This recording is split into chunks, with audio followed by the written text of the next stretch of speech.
Audiobook summary presents The Brothers Karamazov by Fyodor Dostoevsky.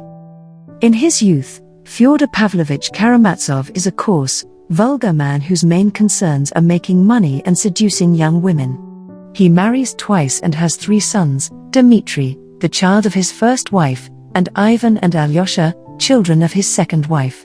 Fyodor Pavlovich never has any interest in his sons, and when their mothers die, he sends them away to be brought up by relatives and friends. At the beginning of the novel, Dmitri Karamazov, who is now a 28-year-old soldier, has just returned to Fyodor Pavlovich's town. Fyodor Pavlovich is unhappy to see Dmitri because Dmitri has come to claim an inheritance left to him by his mother. Fyodor Pavlovich plans to keep the inheritance for himself. The two men swiftly fall into conflict over the money, and the coldly intellectual Ivan, who knows neither his father nor his brother well, is eventually called in to help settle their dispute. The kind, faithful Alyosha, who is about 20, also lives in the town, where he is an acolyte, or apprentice, at the monastery, studying with the renowned elder Zosima.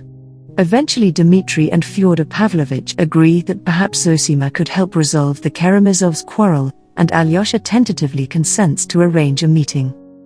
At the monastery, Alyosha's worst fears are realized. After Fyodor Pavlovich makes a fool of himself by mocking the monks and telling vulgar stories, Dmitri arrives late, and Dmitri and Fyodor Pavlovich become embroiled in a shouting match. It turns out that they have more to quarrel about than money. They are both in love with Grushenka, a beautiful young woman in the town. Dmitri has left his fiancée, Katerina, to pursue Grushenka, while Fyodor Pavlovich has promised to give Grushenka 3,000 rubles if she becomes his lover. This sum is significant, as Dmitri recently stole 3,000 rubles from Katerina in order to finance a lavish trip with Grushenka, and he is now desperate to pay the money back. As father and son shout at each other at the monastery, the wise old Zosima unexpectedly kneels and bows his head to the ground at Dmitri's feet. He later explains to Alyosha that he could see that Dmitri is destined to suffer greatly. Many years previously, Fyodor Pavlovich Karamazov fathered a 4th son with a retarded mute girl who lived in town as the village idiot. The girl died as she gave birth to the baby, who was taken in by servants of Fyodor Pavlovich and forced to work as a servant for him as well. Fyodor Pavlovich never treats the child, Smerdakov, as a son, and Smerdakov develops a strange and malicious personality. He also suffers from epilepsy. Despite the limitations of his upbringing, however, Smerdakov is not stupid. He enjoys nothing more than listening to Ivan discuss philosophy, and in his own conversations, he frequently invokes many of Ivan's ideas, specifically that the soul is not immortal, and that therefore morality does not exist and the categories of good and evil are irrelevant to human experience. After the humiliating scene in the monastery, the rest of Alyosha's day is only slightly less trying. Dmitri sends Alyosha to break off Dmitri's engagement with Katerina. Alyosha then argues about religion with Ivan in front of the smirking Fyodor Pavlovich. Alyosha also gets caught in the middle of another explosion between Dmitri and Fyodor Pavlovich over Grushenka, in the course of which Dmitri throws Fyodor Pavlovich to the ground and threatens to kill him. But despite the hardships of his day, Alyosha is so gentle and loving that he is concerned only with how he might help his family. After tending his father's wounds, he returns to the monastery for the night. The next day, Alyosha visits Katerina. To his surprise, Ivan is with Katerina, and Alyosha immediately perceives that Ivan and Katerina are in love. Alyosha tries to convince them that they should act on their love for one another, but they are both too proud and cold to listen. Alyosha has dinner with Ivan, and Ivan explains to him the source of his religious doubt. He cannot reconcile the idea of a loving God with the needless suffering of innocent people, particularly children. Any God that would allow such suffering, he says, does not love mankind. He recites a poem he has written called The Grand Inquisitor, in which he accuses Christ of placing an intolerable burden upon humanity by guaranteeing that people have free will and the ability to choose whether or not to believe in God. That evening, Alyosha again returns to the monastery, where the frail Zosima is now on his deathbed. Alyosha hurries to Zosima's cell, and arrives just in time to hear his final lesson, which emphasizes the importance of love and forgiveness in all human affairs.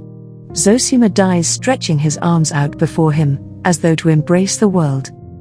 Many of the monks are optimistic that Zosima's death will be accompanied by a miracle, but no miracle takes place. If anything, Zosima's corpse begins to stink more quickly than might have been expected, which is taken by Zosima's critics to mean that he was corrupt and unreliable in life.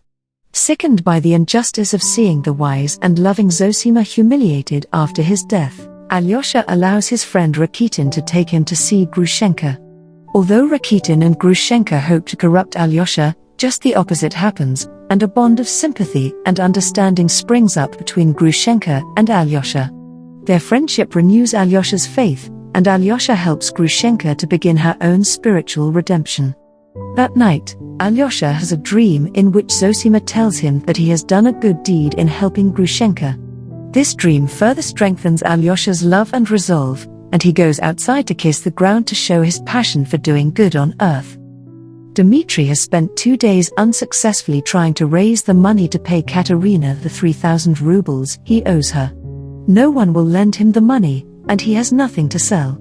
At last he goes to Grushenka's house, and when she is not there, he is suddenly convinced that she has gone to be with Fyodor Pavlovich. He rushes to Fyodor Pavlovich's house, but finds that Grushenka is not there.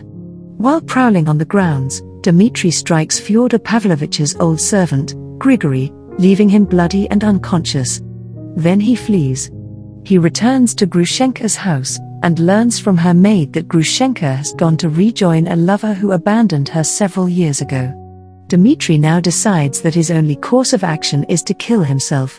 But he decides to see Grushenka one last time before he does so.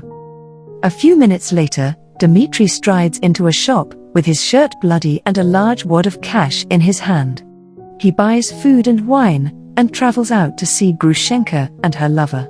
When Grushenka sees the two men together, she realizes that she really loves Dmitri. Dmitri locks the other man in a closet, and Dmitri and Grushenka begin to plan their wedding. But the police suddenly burst in and arrest Dmitri. He is accused of the murder of his father, who has been found dead. Due to the large amount of evidence against Dmitri, including the money suddenly found in his possession, he will be made to stand trial. Dmitri says that the money was what he had left after spending half of the 3,000 rubles he stole from Katerina, but no one believes him. Dmitri is imprisoned. Meanwhile, Alyosha befriends some of the local schoolboys. He meets a dying boy named Ilyusha, and arranges for the other boys to come visit him every day. Alyosha helps Ilyusha's family as the young boy nears death, and he is universally adored by all the schoolboys, who look to him for guidance. Ivan talks to Smerdakov about Fyodor Pavlovich's death, and Smerdakov confesses to Ivan that he, and not Dmitri, committed the murder. But he says that Ivan is also implicated in the crime because the philosophical lessons Smerdakov learned from Ivan, regarding the impossibility of evil in a world without a god, made Smerdakov capable of committing murder. This statement causes Ivan to become consumed with guilt. After returning home, Ivan suffers a nervous breakdown in which he sees a devil that relentlessly taunts him. The apparition vanishes when Alyosha arrives with the news that Smerdakov has hung himself. At the trial, Dmitri's case seems to be going well until Ivan is called upon to testify. Ivan madly asserts that he himself is guilty of the murder, throwing the courtroom into confusion. To clear Ivan's name, Katerina leaps up and shows a letter she received from Dmitri in which he wrote that he was afraid he might one day murder his father. Even after the letter is read, most of the people in the courtroom are convinced of Dmitri's innocence. But the peasants on the jury find him guilty, and he is taken back to prison to await his exile in Siberia. After the trial, Katerina takes Ivan to her house, where she plans to nurse him through his illness. She and Dmitri forgive one another, and she arranges for Dmitri to escape from prison and flee to America with Grushenka. Alyosha's friend Ilyusha dies, and Alyosha gives a speech to the schoolboys at his funeral. In plain language, he says that they must all remember the love they feel for one another and treasure their memories of one another.